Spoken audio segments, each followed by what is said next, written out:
the testing equipment, and there's a company out of Toronto called Sport Testing. It really was the first comprehensive data-based, real-life performance testing program that gave us real data that mattered and consistent. We found that testing is great, but if it's not consistent, the data doesn't mean anything. And so the program that we use through sport testing allows us to be 100% consistent on every test that we do, time after time. And so when we do our combines with the WHL, those are our major locations with them. In the USA, we're in Anaheim, we're in Las Vegas. And then we do a multitude of other types of testing. We do association testing, we do team testing, we do the Hockey Canada U17 national team testing every year. We do the CHL top prospects game every year. That's the top draft eligible kids in the Canadian Hockey League, which is a combination of the Western Hockey League, the Ontario Hockey League, and the Quebec Major Junior Hockey League. And they have a top prospects game with the top 40 kids in the country that are draft eligible to the NHL. We go in and test them before their game. And so we have a comprehensive amount of data from some of the best players in the game today, starting from Connor McDavid down. And I'm sure we got Nathan McKinnon's test in there as well. And so we've also tested some NCAA female programs because we want female tests in our database. We have female programming in our academies, and so we wanted some benchmarking from NCAA athletes and where they are testing out so that we can start to develop, give them some feedback on where they need to be if they want to play NCAA hockey or U Sport, which is a Canadian University version, which many of our girls choose to do. So we're partners with them. The testing protocol and the data is designed to assist not only in the evaluation with the Western Hockey League scouts or National Hockey League scouts, but for us when we're dealing with young student athletes, it helps us assess their ability initially. It helps us plan our programming around their weaknesses. It allows us to benchmark certain age groups about where we need to be at 14 years old, 15 years old, 16 years old to give ourselves the opportunity to move to the next levels. And it also allows us to look at some generalities in the age groups about where they're weak. 14-year-old kid in Western Canada may be weak on agility. There might be generalities across the board. It allows us to address those weaknesses.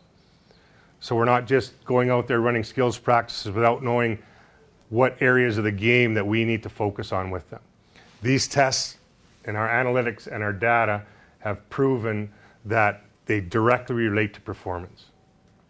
It's amazing when our analytics guys got together and started to look at the comparatives with each individual test. It really bore out performance. And increasing results in the multitude of these tests on the ice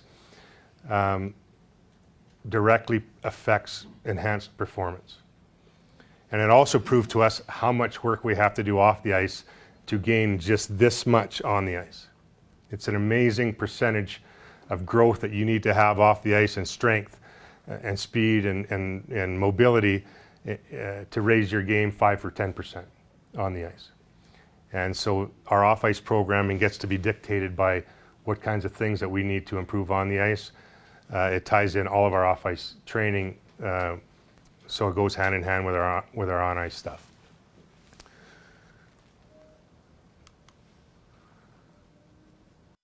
Basically, this is what we live by every single day. So the Human Performance Program is designed to provide a singular outcome or goal for all parts of the program. The model focuses on these components. So everything we do is focused on one thing, human performance. And how do we enhance human performance? Character, leadership, community, mental health, hockey, academics, strength, conditioning, nutrition, and medical. All of them have equal value. All of them can be taken as single modular units and focused on the human performance in that particular area. Academics being a big part of everything that we do, we want to increase their performance in academics. We want to increase their human performance in character and leadership. We want to improve their performance off the ice. If we do those and we focus on those as singular functions, they come together to form the holistic student athlete and young person that we want to develop. And so this is not new to anybody in here. This is not a secret to how things should be done by anybody that cares about young people. All we've done is we've created an environment to allow us to focus on this every single day. And that is the key. The structured environment with the right people, the right staff, the right support system, the right relationships, top to bottom. And our only goal is enhancing human performance. Our goal isn't to create NHL hockey players. Our goal isn't to create NCAA hockey players. Our goal isn't to create WHL hockey players. Our goal is to give kids the opportunity when they leave our program to take advantage of multiple opportunities that present themselves. The one thing that we can control is every one of them can be educated. Every one of them can be ready to go to post-secondary education. Every single one of them can take advantage of opportunities in the education system when they leave our program. What we want is we want them to be able to take advantage of all of it. We want them to continue to play hockey, go to school, become better people, become better leaders, be tied to their community, be positive members of society. That's our goal every day. And what we found is if they have all of those things, guess what they end up being? Better hockey players.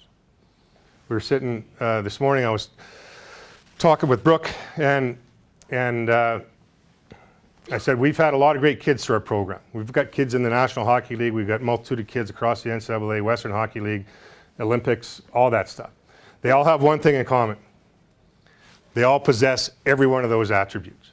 We've never had a bad kid succeed in the game. It's never happened with us. The best players are the best people are the best students.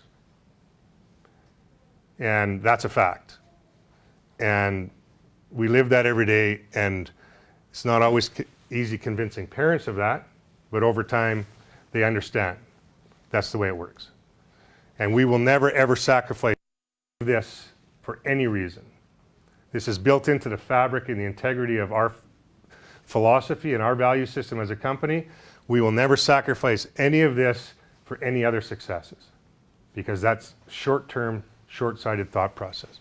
We're in the long-term development business. That's what we do, and that's what we care about. Our academics in our program consists of post-secondary preparation program. We want to make sure every kid has the opportunity to go play for the University or Denver University or the University of Michigan or the University of Calgary. We want to make sure that they can achieve high standards in their SATs or their ACTs. We prepare them for that. We give them special training for that. So if that opportunity does arise, they're prepared. My greatest fear is we have a kid that gets recruited to Denver University and he's not academically eligible. That's a fear. That's a failure on our part. So we make sure that we have a dedicated program advisor for every one of our programs. So the advisor that's in the school works for us in conjunction with the school. So they manage our students on a daily basis in the school. Their grades, their attendance, their attitude, their work ethic. We know what they're doing every single day in the classroom. We know when they need help. We know when they're struggling. We know when to give them support. We also know when to keep them in school and keep them off the ice because they're not doing their work. And that's black and white for us. We don't even make that decision. We let the academic advisor phone us and say, he's not coming to practice today because he's got some homework to do. Fair enough. Doesn't matter if it's a captain, the coach doesn't have the opportunity to say, no, I need him, we got a big game on Friday. Doesn't happen. We leave it into the school advisor's hands to make those calls. And we have a very, very tight relationship with every school that we work with. It's the only way it works. It has to be a cooperative effort. There has to be support. There has to be mutual trust within that relationship. We help all our kids with graduation, university application planning. We have individual support protocols, tutors available for any kid that needs help in whatever they need help with. I talked about the SAT and ACT planning. We're monitoring them and keeping them accountable every day. understanding that they're student athletes. Student comes first, athlete comes second. If you're not a student, you're not an athlete in our program. We have advanced placement programming in our academic programs to accelerate kids. We have kids that choose to go to the Western Hockey League. A lot of them go to the Western Hockey League at 16, 17 years old. They know they want to go there. The elite kids at 14. We have the opportunity to accelerate their academics so they're not riding the bus all over Western Canada with 6 grade 12 courses to pass while they're playing 72 games a year. Have no academic support when they get to those levels. So we have kids that can graduate early. You guys have a young player in Denver University here by the name of Griffin Mendel that came through our program. I think he was pretty much graduated high school by the end of grade 11 because he had a goal and he was focused and he did his work. And he's a tremendous young man and a great hockey player. Critical thinking, leadership training, and the public-private experience revolves around, we deal in Canada with public schools. And we have a private partnership with every public school that we have, which means we have dedicated people in that school managing our kids. Our kids are integrated into the public system. That is, for us, in our environment, is something that's very important to us. And when I say public system, that doesn't mean private schools couldn't fit into that. But we don't do online training. We don't do segregated hockey-only education. Our kids are walking into a classroom with kids from all walks of life, all different cultures, all different demographic and socioeconomic backgrounds, because that's real life. And that's part of their social experience and part of their development process is learning. You're a hockey player. That person across isn't. That doesn't make you any better or any worse than them. That makes you a partner in that classroom that day and friends, hopefully, at the end of the day. And that works very well for us. And it's important to us. And it works in all of our locations across Canada, works very well.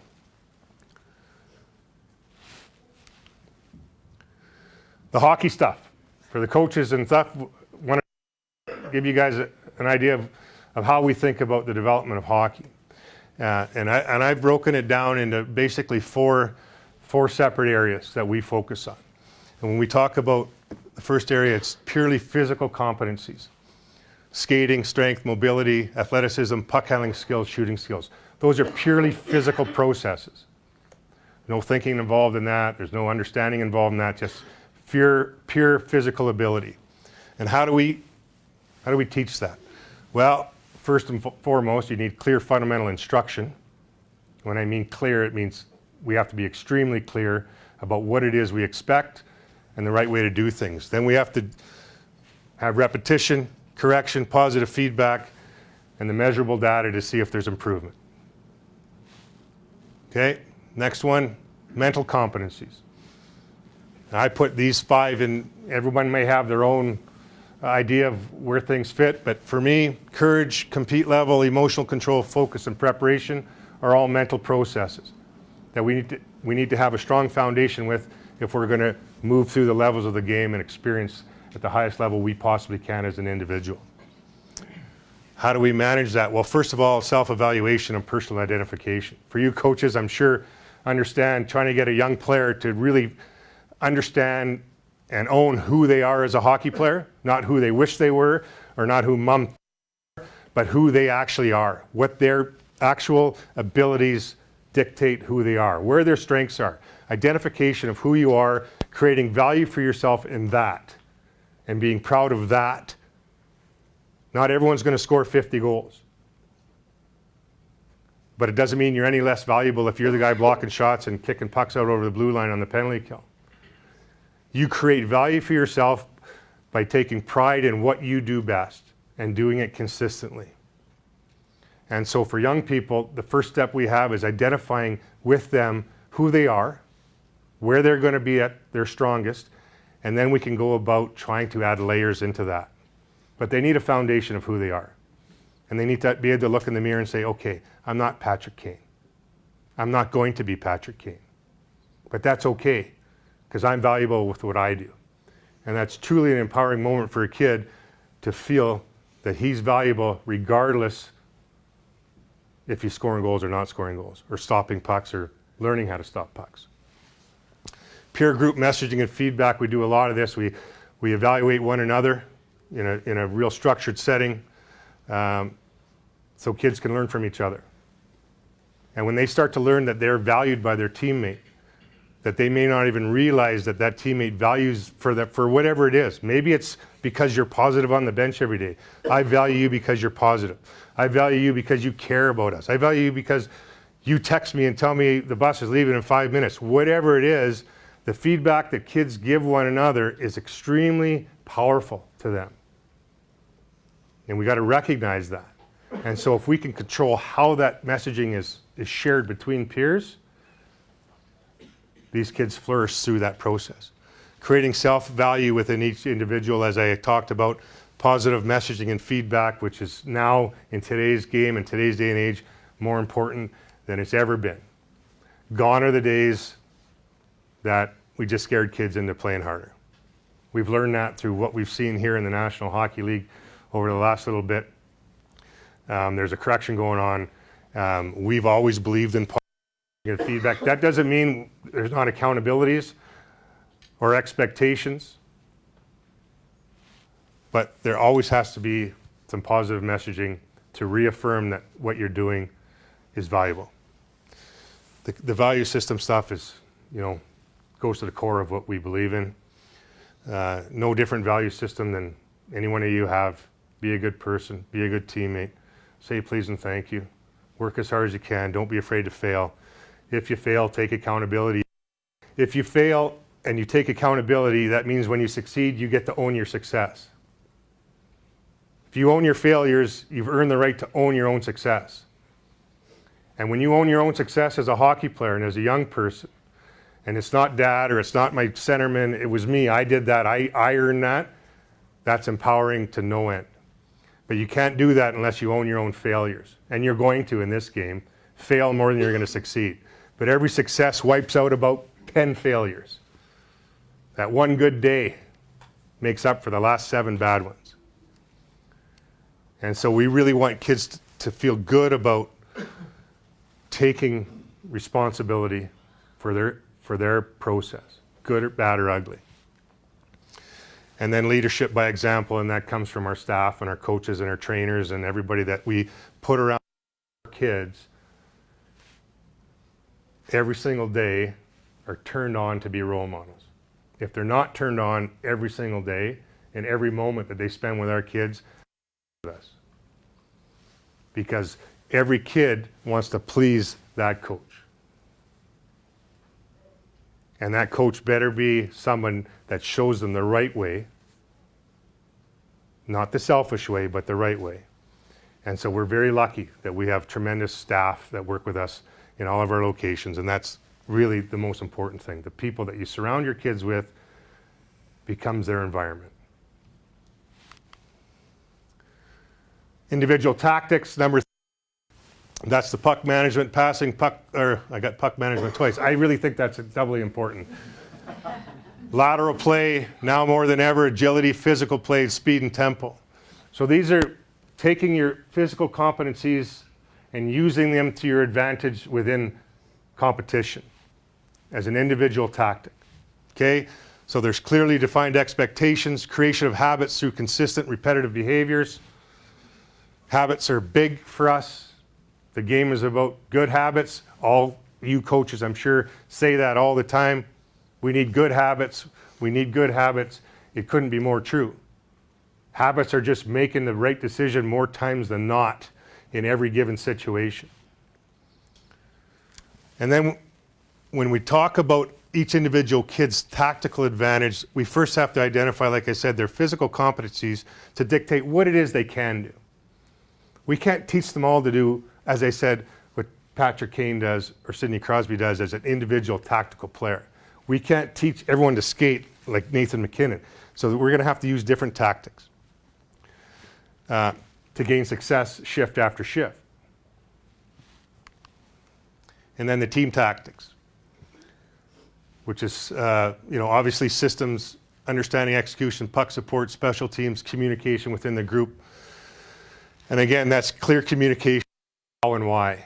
Why are we doing the 1-2-2? Why are we forechecking in a 2-3? Whatever it is you're doing, kids need to understand why we're doing it this way, what's the purpose of it, and what's going to be the end goal if we execute it properly. Once they understanding that cause and effect, we do this, they're going to do this, which is going to allow us to do this. Once they understand that, they can learn a system in 5 minutes. And you can go in between periods and change it anytime you want, because they understand the cause and effect of any team system. And we do it obviously with a progressive approach. 13-year-old kid's not going to be as complicated in the neutral zone as a 17-year-old elite midget player and beyond. So we slowly integrate the team systems because you need some structure in order to enhance individual skill sets, but it's a progressive approach. And again, consistent messaging at the very basic level. Creation of habits through repetition again. We're lucky we get to do it every day. So we don't have to fit everything in 2 hours a week, which is very difficult for all of us who've coached in minor hockeys, and ice is limited and you're trying to teach everything you can in 2 one-hour practices a week is very difficult. We're very lucky in our programs because we get to do it every day. So if we need to spend an entire day on a puck skill, we can do it because we can work on skating and systems tomorrow. Okay? Character and leadership, and key that we address, understanding the importance of top effort, obviously being accountable for your decisions and behaviors, positive attitude and approach across the board is huge for us. Open-minded, open to learn new things, respectfulness, being humble, acting as a professional at all times. You want to be a professional at the end of the day, you need to learn to act like one. When you act professional as a 15-year-old kid, you stand out like a sore thumb. Being honest, honesty is pretty obvious. Being loyal, being trustworthy, self-confident, and showing no fear of failure.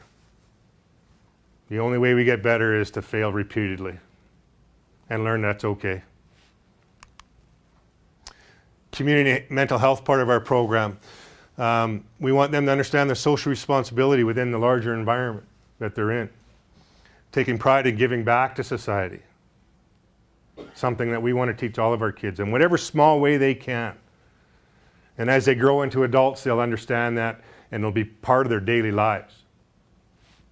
Having a positive impact on their community, supporting others that need support, making decisions that enhance the experience of others, being selfless with the experience. Taking pride in making other people feel good is a trait that is universal. Billing program that we have is designed to foster the community integration. When we put kids in homes, we spend an inordinate amount of time on our billet program, with our billet families, with the communication, making them part of our program. They're not just a house that we drop the kids off at the end of the day. This is a cultural environment for those kids that will be long-lasting for the rest of their lives. I still have a relationship with my billet family when I was 17 years old. It is a long-lasting life relationship that you can build. It becomes a secondary family. And during the hockey season, it becomes the most important family. And so it is a huge part of what we do. The Canadian system tradition is billet families. A little bit different in the US with prep schools and dormitories and those type of things. We've looked into dormitories, we've studied the market, we've done research. Our families still prefer to put their kids in billets. Not saying that we'd love to have dormitories. It makes life a lot easier, it makes transportation a lot easier, it makes time of the day a lot easier when we have all the kids together. But for their overall experience, this works really well for us. And the mental health part, which has become really, really important over the last couple of years when we're dealing with young people. And so we have put in a whole group of policies to deal with making sure that we have professional support within the community. When we have 150, 160 athletes every day, someone needs help. And we have to make sure that we have people that are trained in the field of youth mental health development. Not me as a hockey coach or not Andy as a hockey coach, but somebody that knows how to deal with young at-risk people, we need to make sure that we have that whole program in place if we need it. Creating access to a safe and confidential process. There's a multitude of things that kids go through nowadays. I don't even have to list them off. You all know what they are. And so they have to feel comfortable and safe to be able to share those things so we can help them or get them the help that they need for whatever it may be. And a lot of the times it's mom and dad are getting divorced or grandpa is sick and he's dying. They need help and support, especially if their parents aren't there. So we have people in place full-time to make sure that our kids are supported in that way.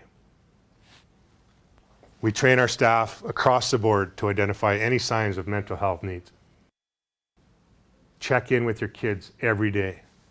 Someone's not acting normally, have a sit down. What's wrong? How can I help you? What's happening at home? Your girlfriend just broke up with you. Okay, how can we get past that?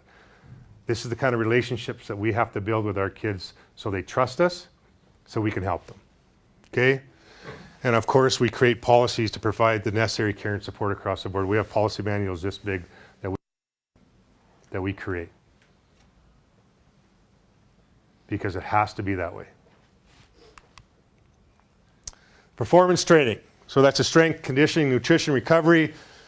We start every in our program with training education. First and foremost, we need to know how to train properly, safely, and productively. We work a lot on functional movement, overall athleticism. Obviously, we move into strength and explosive power when they get to a stage in their life and their physical development where they're ready to gain strength and power. A lot of that is Mother Nature that allows the body to grow muscle. There's no use putting a 12-year-old kid on a squat rack and trying to get them stronger. But we can certainly make them move better, give them better balance, better flexibility, better agility. And then we move slowly through the process as they age to get them ready to put on the power.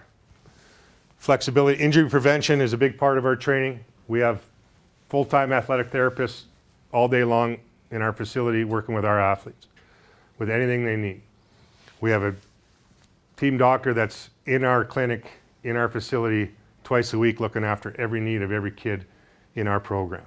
From concussion protocol monitoring to return to play protocols to injury rehabilitation, all of those things we handle in-house, 100%.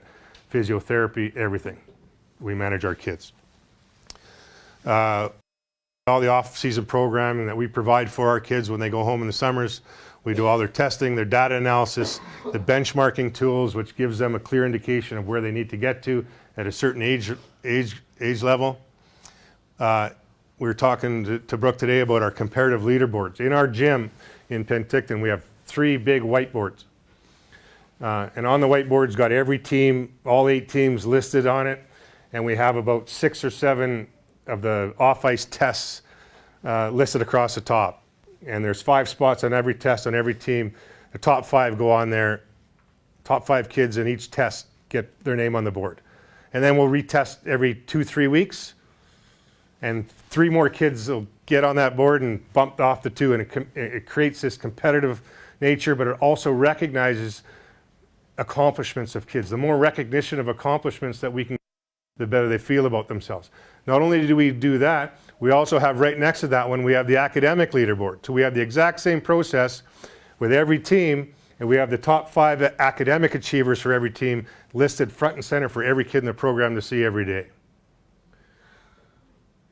And so if they're not on the athletic leaderboard and they're on the academic leaderboard, they're pretty pumped about that. And again, that creates a competitive environment for them to say, well, I need to get 86 next term because I want my name on that board. And then next to that, we have the team comparative. So every team has got their own accumulative GPA, and now they compete team to team throughout the program to see what team can create the best GPA. Front and center, recognizing their accomplishments, which has turned out to be a really, really good tool for us. And the kids love it. And it motivates them. And they're all competitive athletes. And competitive athletes typically are competitive in all parts of their life. And so if we can make them competitive academically, then we can make them competitive anywhere else. And the one last one we have there is the community board, where anybody that does extraordinary community stuff or volunteers or does something amazing for others, we list them on this board for everyone to see. They don't make their name on any board, but they go down to the old folks home and sing Christmas carols in December. They get their name on the board. So there's a place for everybody to be recognized and create value for themselves. Back to creating self-value. Okay? I will turn it over to Andy, and I will let him talk to you about this stuff, and then we'll do some questions and discussion. Here, I'll put it on you. There you go. Great. Thanks, Dix. And for taking the time out of your busy schedules to spend a night or an evening with us here. As Dixon said, I've been with Okanagan hockey since 1997, when I finished playing hockey and was going to college. And the hockey at that time, our hockey company was 8 weeks summer hockey school in Penticton, and then it transitioned as we built out and things moved on, and it was really built on the foundation of a lot of the experiences that, maybe some of the parents that were in here that had hockey experiences, where there was just a real, especially around the academy, a real disconnect between the hockey world and the education world, and that in our country was totally separated. Like there's still parts of our country that don't even have high school hockey. There's no hockey in the school system at all. And so when it came up with the model of building this, it was with the intent of really building positive citizens, contributing citizens, and educated citizens, and using hockey as the motivation. Dixon talked about some of the different divisions that we have, and the Combines division's our newest one. Something for the players, a little stat for the players. The best players in the world and the best players in every age category, no matter what age category we test, do everything faster with the puck. It goes against our thought process, our normal thought process. But so when you're at practice and you go into practice and the puck is on your stick, push yourself. Push yourself to be faster. Don't let it slow you down. And we track drop-off rates. For the regular guys like me who are not gifted players, you put the puck on our stick and slowed us down considerably. Well, we look at drop-off rates and we say, okay, well, that player's drop-off rate is too high. We need that player needs to have that puck on their stick more in practice. So now, since we did testing, or the on-ice testing, the puck is in play constantly in our practices. The NHL Combine, so we talk about the testing. Why is it important? Well, baseball players, they test bat speed and they test how fast they throw a ball. Football players test how fast they run. Hockey was the only sport not testing on the field of play. So the NHL Combine, our epitome of our top league in the world, their combine is off ice, not on our field of play. See how fast the guy can push on a bike. See how many chin-ups he can do. See how many bench presses he can do. So the NHL gave us their data for about 20 years, and we had our analysts look at it. And if you won the combine, if you win the NHL off-ice combine, you have the least chance of playing in the NHL. If you fit between 40th and 60th percentile, you're going to play in the NHL. Simple stuff. We test, as Dixon talked about, the CHL top prospects and the on-ice tests. We know We know the group of players that if they fit into these test scores, they will get a chance. They will get a chance to play there. Just because that's what it's telling us. Dixon talked about the difference between a 12-year-old and an 18-year-old on the testing. A 30-meter sprint, for example, the top 12-year-old on-ice score and the top 18-year-old's on-ice score for that same test is like within 5%. Take them off the ice, that score, the 12-year-old and the 18-year-old, this 12-year-old's got to move his body off the ice like 50 to 60% to make up that 5%. So when we talk about should we skate more, should we be skating more, should we be doing this more, should we be doing that more, the answer is no. We need to be doing our technical stuff, we need to be doing that and putting skating time in, but we have to change our body and move our body over that time frame physically off the ice in order to move it that much on the ice. So just little things like that the testing stuff is teaching us, which is great. I think a couple of things around the academy. People are in here. Academy is a word that is overused. It means many different things. Not one is right or wrong or better or worse, but academy where we came from started out in what Dixon just talked to you about, the school. It is now transformed from academy in our world to sports school or accredited school because of that academy word being moved around so much. And what's, I guess, the best visual around a sports school that Dixon talked about for the parents and players, kids go to school from 8:30 in the morning till 1 o'clock. Take 3 core classes, graduation requirements, all of that stuff. They leave school at 1:30 and they come to us and they train from 1:30 to 5. And at 5 o'clock they get in a van and they go home. And they have dinner at home with their parents or their billets. They do their homework. They get a proper rest. They get a proper recovery, good night's sleep, and we do it again the next morning for 300 days from September to June. That's what we do, Monday through Friday, every day. That training in the afternoon can be on the ice, can be off the ice, it can be mental training, it can be health, it can be recovery, many different things. But that's what our structure is. Okay. Dixon talked a little bit about the self-evaluation. Coaches, I can see some of the coaches I met earlier today.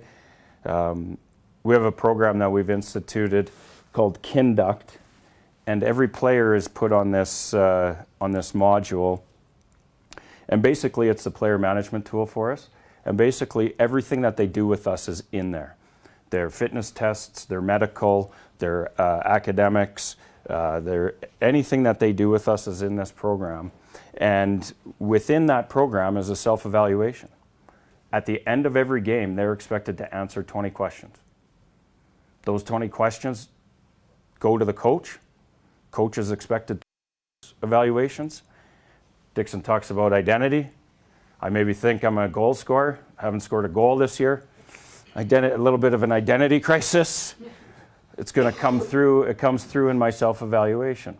So the coaches are getting real-time feedback from their athlete. They, isn't mine, but as parents, and we know everybody got a phone. They live and die on these things, right? Take them away, it's like their arm has been cut off and they're severed at the shoulder. But you have to, we're at a point now where we're having to use it as a tool to work with them and be in them. Because it's not going away, it's not changing. We're not going back to 1980, and the rotary phone and the dial-up and mom at the kitchen table. We're not going back there. So we have to find ways to use that to benefit. That's one of the simple ways that we talk about self-evaluation, coach-player interaction, being different today than it was even 5 years ago. We talk about the governing bodies. So as our organization was growing, I started the program. I had 16 players in it. I coached it for about the first couple of years, and then I fired myself. It's a beautiful feeling. It was not, I knew there was better coaches than me. So I was able to move myself out of coaching, put guys like Dixon and other people in place. And my role at that point in time really changed to working with the governing bodies. So since our inception in all of our locations, I have relationships with every one of our governing bodies. These are all the governing bodies that we have relationships with. We really feel that the sports school operations must be a part of the local, regional, and national governing bodies. We're not believers in rogue hockey. Everything we do is inside the auspices of Austrian Ice Hockey Federation, English Ice Hockey Federation, and Hockey Canada. Everything we do. If it's not inside, we don't even look at it. We had a team, you guys know what the USPHL is? We had a European team play in the USPHL for 2 years. They left USA Hockey. I pulled the team out of the US and shut it down because we were not going to be in this country without being a part of the governing body. Because that, to me, is a part of credibility. It's a part of the reliance that we should be having as members of the whole hockey community to be contributing positive citizens in it and not trying to nitpick and steal and do all the crazy stuff that happens. By being in the system, we can help the system get better. And by doing that, hopefully hockey in the entire communities get better where we are. In Austria, we started 2 minor hockey associations. The little community we're in there now had no minor hockey players in it 10 years ago. Now there's 100. Hopefully we've made hockey a little better in that community. We have to be a part of that as people who are involved in the game, not just trying to take and move around. It has to be this whole holistic approach around the governing body stuff.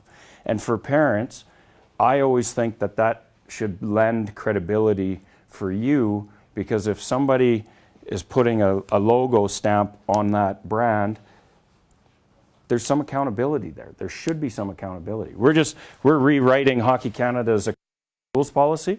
It's 30 pages. There's 30 pages of things that, if you want to be an accredited school in Hockey Canada, there's 30 pages that we have to fulfill in order to be in the system. So for us, it's a real important part. So do you want me just to finish off the alumni? So in closing, some of the things, one of the things that everybody talks about is alumni. We have alumni. We were talking about the 16 kids that started. None of them are on this list. The Scottish boy who came over, he didn't quite make it to the NHL, but he's got an international kilt making business that him and his wife have developed after playing hockey. The 16 kids that we talk about as examples around alumni, you watch cartoons? Yeah, one of our goalies runs a company that has 300 digital arts people in it, and they're basically a part of Pixar, Disney, making those movies, and he's the CEO of that. The other goalie from that year is a music producer in LA working with rap, and the only person's name that I can say is Kesha. Everybody else I can't say. So, but those are the byproducts of what we do. Those are the stories that we make, with these kids and as they grow up. This group here, 900,000 kids through our system, 13 drafted. And that's high in our world. That's high. Okay? So when we talk about what is it we're doing, we have to remember we would never ever come into your guys' home or come into a place like this and say we build NHL players. That's not what we do. That's not our world. We have NHL players that come out of our environment that we create, But we couldn't stand up here ethically and tell you that. So at levels, when you look at what's happened, and this is specific to, we kept it very specific to Western Canada for you guys, not so much around what's being produced in Austria or England and what have you, but over 80 student athletes have played in the Western Hockey League. 88 student athletes have been selected in the Bantam draft since 2012. And 20 male athletes in the NCAA. Our female side is ridiculously successful for those girls. We haven't had a girl in the 10 years that we've had the program that hasn't had a school to go to and play hockey. And whether that be a Division III, whether that be a Canadian school or a Division I. We've had 26 female students play U Sports. That's Canadian university. We've had over 190 student athletes play Junior A in Western Canada. We've had the 4 former student athletes played in the NHL in 18-19 season. On the Team Canada U18 team, we've had 8 female players. 1 female player play on Team USA's under 18 twice. You can see our under 18 team players over there. You guys might recognize some of the names. Curtis Lazar plays in the Buffalo Sabres. Joe Hicketts is with the Detroit Red Wings. Tyler Soy was with Anaheim. Beck Mallenstein's with Washington. Josh Mahura's with Anaheim. And Jordy Bellerive is with Pittsburgh. Michael Rasmussen is with Detroit. And Caden Gooley, here's our latest one. He's out of Edmonton. If you watch the NHL draft this year, he'll probably be one of the top defensemen drafted this year. We've had players that have played for for the different World Championship teams, male and female. And then down at the bottom, we've had a couple of Olympians and play for Team Switzerland, Team Canada. Here, actually, we've had two players play for Team USA. Luke Walker in 2010 beat Canada in Saskatoon, gold medal for Team USA. So with the World Juniors, so we helped contribute to one of your gold medals. And the girl that played here for Team USA, unfortunately, we just saw yesterday, just retired at Minnesota due to concussions, but she's represented the USA multiple times. So on that note, that's who we are. That's what we came here to put out in front of you and take questions. If there's people that want to ask questions in a group format, group setting, feel free to fire away.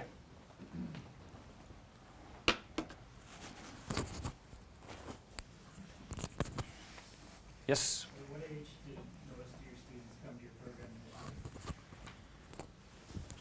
So the program starts at what we call Bantam, which basically is a 13-year-old. So they can come in at 12 and turn 13 that year on the male side. So basically, the majority of our athletes will come in in grade 8, grade 9, and make their way through to grade 12. Yes. How do you identify and vet the billeting families? It's a good question. In Canada, it's a very common practice, the billeting experience. But so Billet completes an application form for us. We go through the application form. We have a person who's on full-time, on our full-time staff that goes and does this for us. They then interview the family. If they pass the interview, then they go and do a home inspection. And we have certain requirements of amenities in the home that have to be in place. If they pass that, then they have to, all the adults in the home have to pass criminal record checks. And then if they pass that, then they're put into our billet pool. And then our billet pool and our player pool then go through these questions about, allergic to cats, don't like tomatoes, blah, blah, blah, all the important stuff. And then we take them and try to mesh them as best we can together. Relatedly, how do you deal with transportation? So in Penticton, we have a fleet of vehicles, and when I say a fleet, it's crazy, but we have 10 vans and 3 buses. And so we have pickup zones very similar to what you would have in here with like school buses, where you have school pickups and school drop-offs. So the athletes are moved around that way on a daily basis. So the billets are not responsible for transportation? That is one way to entice billets, and one way to lose billets is if you ask them to transport them. As hockey parents, you know that. So we do the transportation for them. How did you end up in the UK and Austria before the US? I mean, if you have a guess. Yeah, so we operated in the U.S. at multiple different times, doing different things. Back in the late 90s, early 2000s, we were actually running the Dallas Stars hockey schools for them. But when we went over to Austria and the UK, both opportunities came to us through people we knew and through people we felt that we could partner with. As we were building out the organization over there, we were building out Canada as well with Edmonton and Whitby. So no real reason. You know, there's been some things about the U.S. market that we don't understand as a Canadian company, social, expenses, liabilities, all the business sort of things that when we partnered with those groups in Austria and England, basically we have local partners, business partners right on the ground there. So basically the answer is the locations chose us, we didn't choose the location. Does that make sense? Do you have a question? Yeah, so, where, for the hockey camps, where were they? Again, I can't remember. Penticton, Edmonton, Calgary, Kelowna, and then England and Austria. Okay. And then Dixon's going over this summer to do a camp with the German men's pro league is called the DEL. And so we're going over to do a special camp with them over there this summer.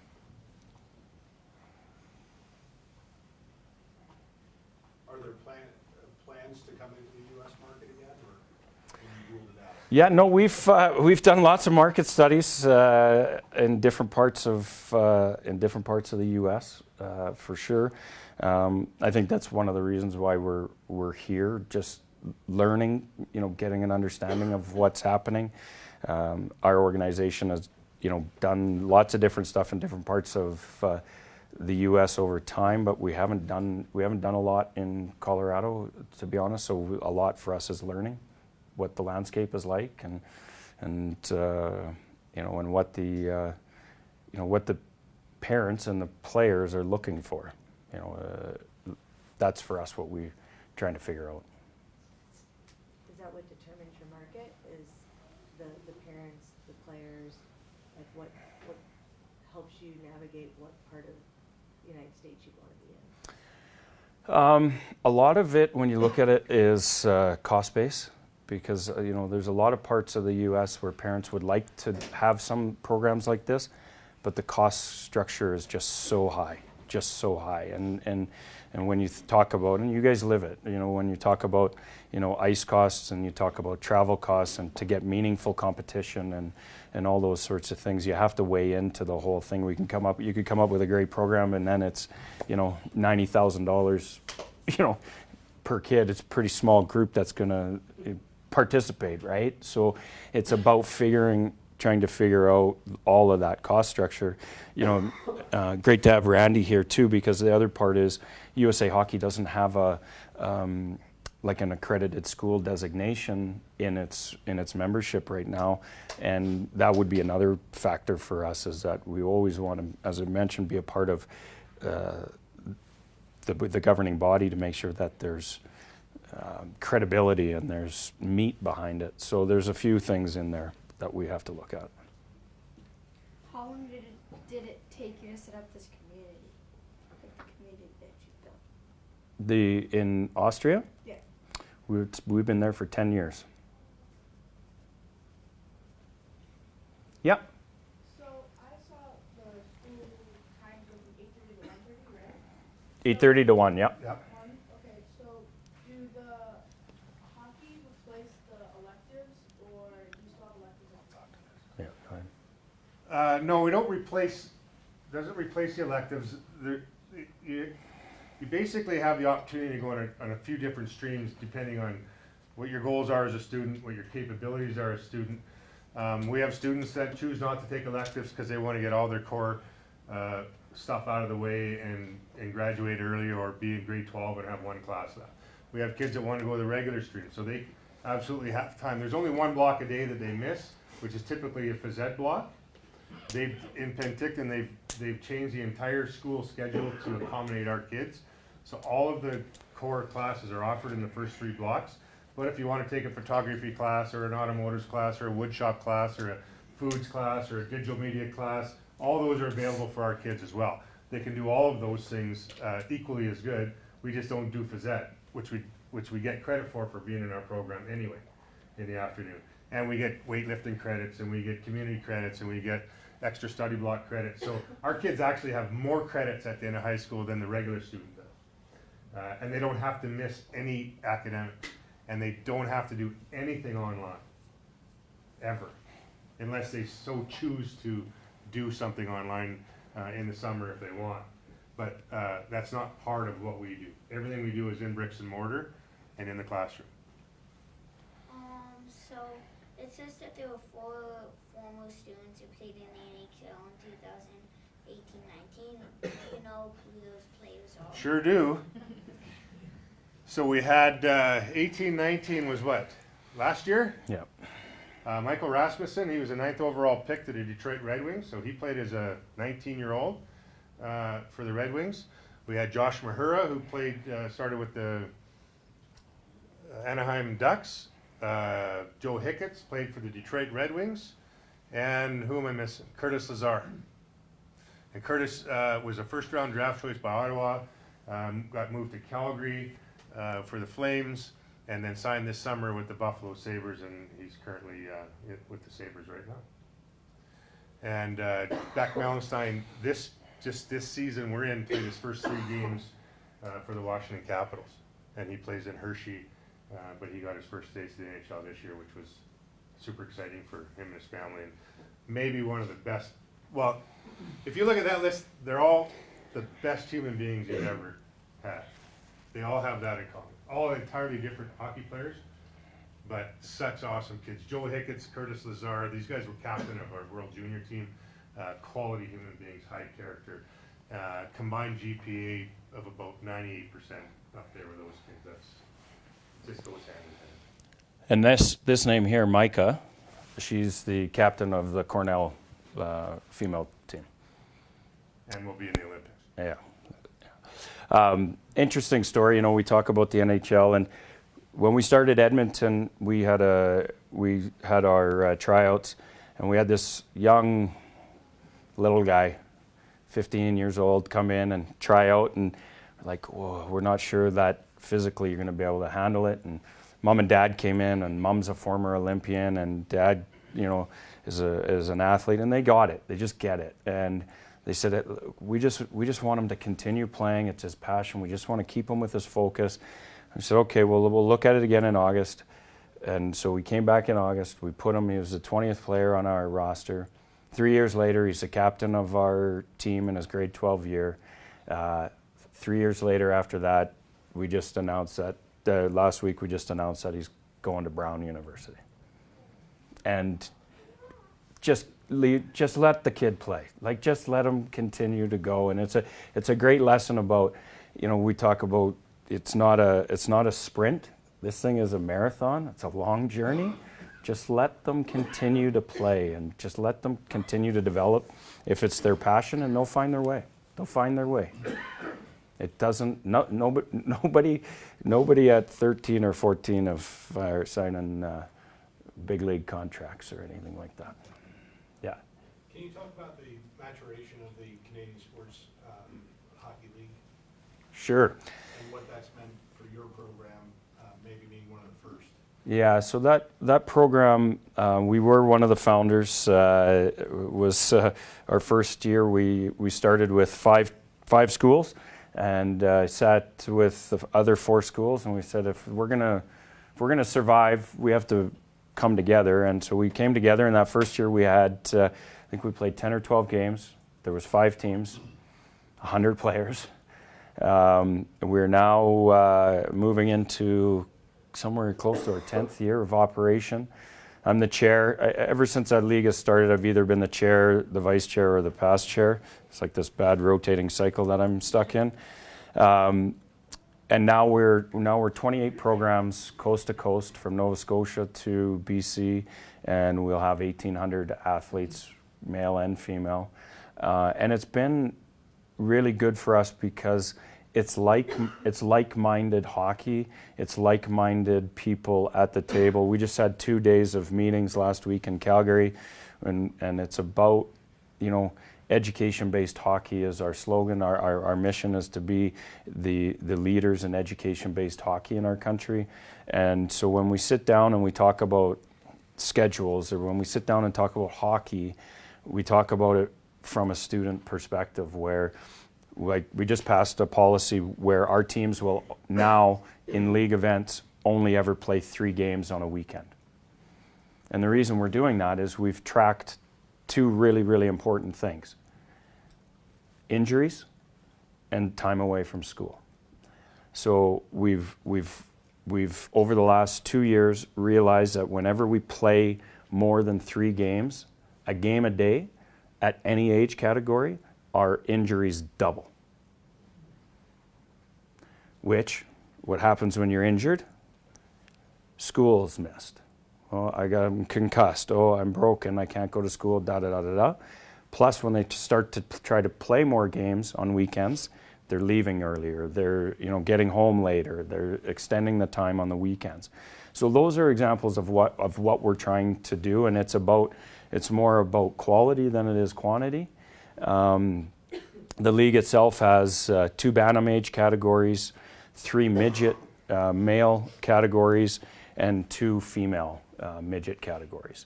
And the whole mandate there is we want a pathway to graduation for the kids. If they start in grade 7 or grade 8 with us, we want them to be able to play throughout the whole league through their whole time.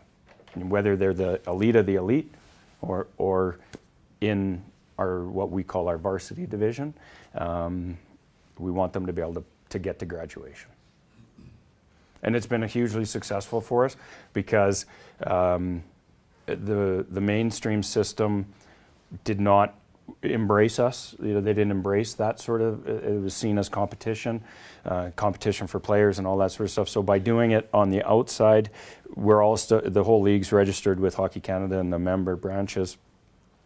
But by doing that, you put like-minded people together, and the competition is good. So we have for example, we have a chief operating officer, a full-time guy there, full-time social media marketing person, and 2 part-time staff. So there's 5 people that run the league there now, and our coaches, our staff, like they are held like the Hockey Canada standards are here, which are great. We take their standards and go like this. Can you talk a little bit about the expectations of the coaches and their hours and Yeah, so, compensation? and I'll answer that question, obviously. Coaching is the operative word. All of our coaches are 100% 12 months full-time. They work for us and they only work for us. And so, they're there, they start work at 7 in the morning with transportation. They're picking kids up, they're taking them to school. They come to the facility, they have their 1 hour of workout time, personal time, health and wellness hour. Then they're in the office preparing travel, practice plans, collaborative conversation, meetings. They're on the ice an hour and 50 minutes a day, and they're working from 7 till 5 every day. And so they're not just coaches. They're mentors, they're support systems, they're looking after the academic process, they're in the study blocks, they're in the schools, they're meeting with the billet families. They're, depending on the level, they're promoting their players to to the Western League, to junior A, to colleges. They're managing their group 100%. And so they're not just coaches. And they work hard. And so we have to pay them. And that's their job, that's their livelihood. We get the, they're held accountable by our policy and our structures. But our people come to work and they work hard. And we make sure that they are busy 12 months of the year, because we don't want our coaches having to run around doing a session here, a session here, a session there to make a living. We want them, especially in Penticton, which is a small community, our coaches are coming from somewhere else. They're moving their families into town. It's not Vancouver where you can run around and do a whole bunch of different things. And so obviously with all the things that we have going on, there's plenty of work that can be done. So our coaches are committed to the development of kids, because if you're not, you can't work that hard. And as we know, and as coaches know, coaching goes a lot farther than an hour on the ice every day. There's a lot more to it. Just a couple of points. Dixon talked about mental health. Like, one of the things that we talked about earlier is the phones. We have an entire module that our senior manager of policy does with the players around phone safety. And it's graphic, and it's brutal, but it's real. And so, like, it's not just about, that, helping people when they're in times of need with mental health. It's also helping them understand what happens if they do certain things and what have you. And to give you an idea of the importance of school, because I know lots of people, the lip service and all that can be handed out and all have. Every report card that our kids get comes to my desk. So I see the report cards of every player. Every GM of every location has to report to me on their grade point averages of their teams. It is a metric. If we've got business people in here, it is a business metric that we look at as a part of, are we having success or not? Just like you would look at your P&L or your balance sheet. These metrics, they mean a lot to us. Yep. What can this group do now? What do we do with this information? What's the next step? Whatever you want. Yeah. Information is just that. And everybody's going to take certain parts of this and mull it around and say, well, that doesn't work for me, but that may work for me, or I could do that, but I think I could make this better, which is great. If you got great ideas, use them. The information is just to understand that we're truly believers that the combination of academics, athletics, and character development is an absolute essential combination. We're a believer in it. Now, is that possible everywhere? No. But can it be improved in everywhere you go? Absolutely it can. And it can't be looked at because we all know, we've been around the hockey business a very long time. And Andy and I have had a tremendous amount of experiences in different areas of the hockey world. We all know that, there's a big part of it that's entrepreneurship, which we get, we understand. But long-term sustainability revolves around results with kids. Simple as that. Simple as that. 10 years after they leave our program, are they successful human beings or not? That is the only metric that counts to us. And sometimes it takes them 3 years after they leave our program for the light bulb to go on, right? And every kid takes longer. But our goal is to make sure that when they leave us, they have the tools to continue that process. And once they're part of our program, they're always part of our program. We're very much like an NCAA program in the way we approach things. We are built that way. Our schedules are built that way. The way we service our kids is built that way. I was a NCAA player. I know exactly what it's all about and the effect that that had on me as a player.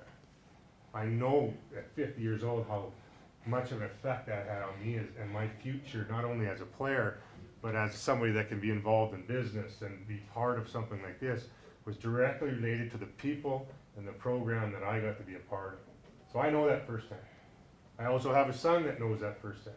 And he's got daughters that know that firsthand, that's in the program. So we know that's the only important thing. If you do those things right, a sustainable business model will work. But if you go into something looking at the short-term revenue numbers, I can tell you a million operators that have gone like this and like this, trying to get it done quick and trying to do it right, and I got a AAA program, you know, I'm gonna make this much money a year and I'm gonna do this and this and that, and they've lasted a year and they're gone. It's not sustainable if you don't build it on the core fabric of the value system that you believe in. Now, not everyone's gonna have the exact same value system, and that's cool. Everyone's gonna have their different focuses. But the key is to really understand if you're truly not just a parent that wants to help their own kid, but somebody that wants to be involved in creating a better structure for hockey, this has to be something that's sustainable long after you leave. So the beauty of our program, I leave tomorrow, nothing changes. It's not the Dixon Ward Hockey Academy. It's not the Andy Oaks Hockey Academy. We just happen to own it. But I can retire tomorrow and move to Aspen and buy a trailer and see it. Nothing changes in our program because it's about the program. And that's the advice I can give any, and even young coaches. When you sell yourself, that's a limited resource. Because at some point, you can't do it 8 hours a day running from rink to rink. Right? I don't even know where my skates are, to be honest. He told me I'm going to this camp, in Germany. I gotta go find my skates. Yeah. I have them because I coach my Bantam daughters to hockey team, so But we share a pair. So it's about building, it's about the program. That's the most important part. And the way to build a program is you bring good people and you surround the program with good people. But everybody in here is coming from a different angle of how they're involved in the game.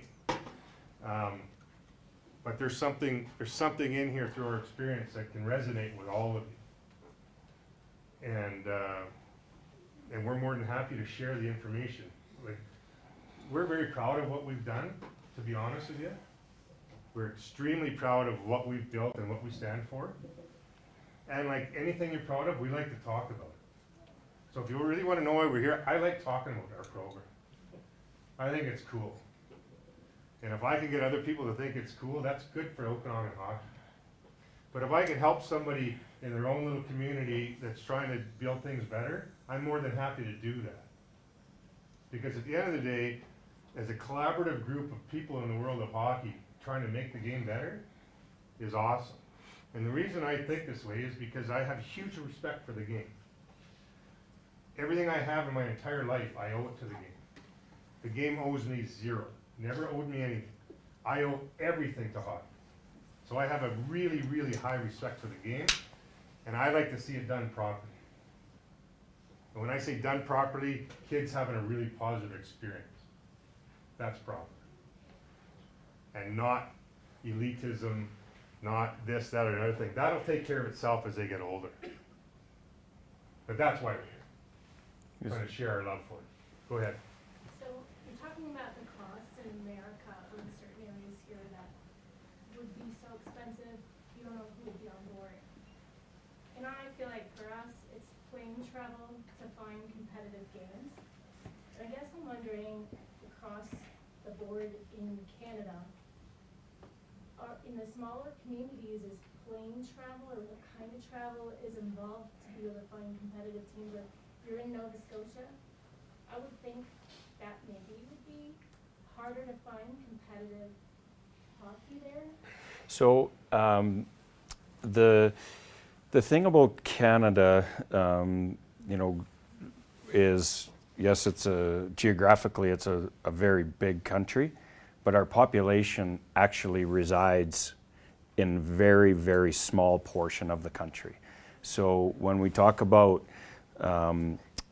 competition, so like in British Columbia, you know, Vancouver Island, Vancouver, northern BC, and over to the Kootenays and in the Okanagan, we can drive anywhere to any of those communities in about a 6 to 8 hour drive and be there and play whatever level we need to play. We'll be in those communities. And that is one of the challenges that the central and western U.S. deals with, I think, on a very, very unique basis, because everybody seems to want to get together and play. And we've done it in the Canadian Sports School Hockey League, where we've regionalized our play. So basically, we play in showcases, and it's better for school and better for any of that sort of stuff. So we bring everybody together. They play their games. They head back. They've got a couple of weeks off, and maybe another showcase.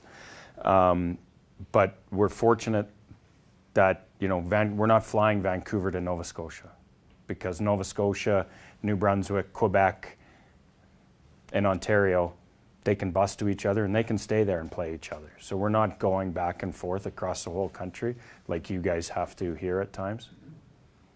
Yes? How hard is it to pull a kid out of the States and go in the Canadian school system? Is it 12 Yeah. grade processes? Everywhere except for Quebec. Okay. Quebec is 13, grade 13. For the most part, it's fairly similar. The only thing is we don't teach U.S. history. So if they want their U.S. history, they do have to do it online. Ontario used to. Yeah, yeah. No, and what we tell, because we have obviously have had lots of Americans through our program.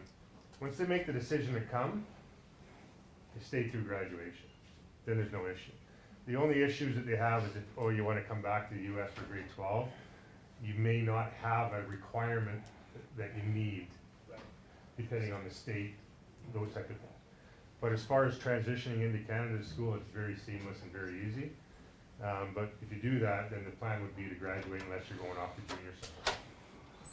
And Canada and the U.S. have a agreement on crossing the border. The student visa is just basic, very basic. Yeah. I think we can all agree that the most important position in hockey is goalie. Yeah, sure. So, you have 18, that means you have 16 goalies in the program, and that's We have 20. 20. We have 4 practice goalies. So what happens, especially in our area, is there's more goalies than there are spots available at good levels. So we'll have 2 full-time goalies per team, but we'll also have full-time practice goalies. So they participate 100% in the program. They're just not included in the competitive play. So, you know, we'll have practices, we'll have 3 goalies. We have 2 full-time goalie coaches that are with our kids all the time. We have goalie-only ice before school every morning. We're just a handful of goalies at a time. We'll go out and work with the goalie coaches. Goalie coaches are then back in the afternoon on the practice ice with the goalies. So our goalies get over-serviced in our program. Sometimes it shows, sometimes it doesn't, depending on the day. Yeah. And then the goalies have their own yoga, mental health time. They go by themselves, and they have their own time. Presentation. A whole different presentation. Yeah, we have a goalie parent only room in the rink. It's all padded walls. Great. All right, well, thank you very much. We really appreciate you taking the time. Thank you.